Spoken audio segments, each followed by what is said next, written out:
লাখপুর শিবপুর নিবাসী আনপশা নিয়ে আমার আগে একটু এখন যখন জানাজানি হয়েছে এখানে মারামারি মারামারি কখনো কোনো দলে কোথাও আমার বাতিজা কখনো যায় না।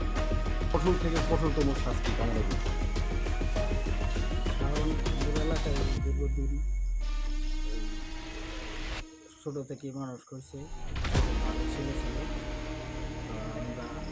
আমরা আইসি আইয়া দিই এদিকে মিট না কিছু কোনো মারামারি নেই, সবাই হাইটা তখন পানিও ছিল না, আসতে সবাই পার হয়ে গেছে গা।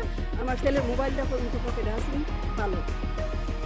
আমি একদিন ঘরে বসে রয়েছি, আমার এটাকে আপনার ছেলের কিডন্যাপ করবো, আপনার জামাই বিদেশ থাকে, আপনার ইয়া অনেক সুখ, আপনার মতো কেউ সুখী না।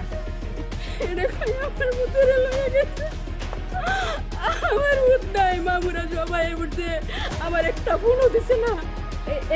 এটি কই আঙ্গার শনিবার শুক্রবার পানি যদি পড়তো, তাহলে শুক্রবারে ঘটনা ঘটছে, শুক্রবারে সারাদিন বিচারছে 2টা থেকে রাইতে সারাদিন বিচারছে, শনিবারে বিচারছে, রবিবার কিচ্ছু ধরছে না আমার ছেলেরা।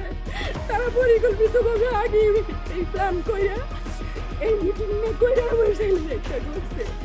আমরা জানি না এখানে কি মিটিং হবে কি হবে, আমরা কিচ্ছু জানি না। আমরা জানলে আমার ছেলেরা দিতাম না, আমার ছেলে এইসব রাজনীতি রাজনীতি কিচ্ছুই বুঝে না, আমার ছেলে একদম সরল।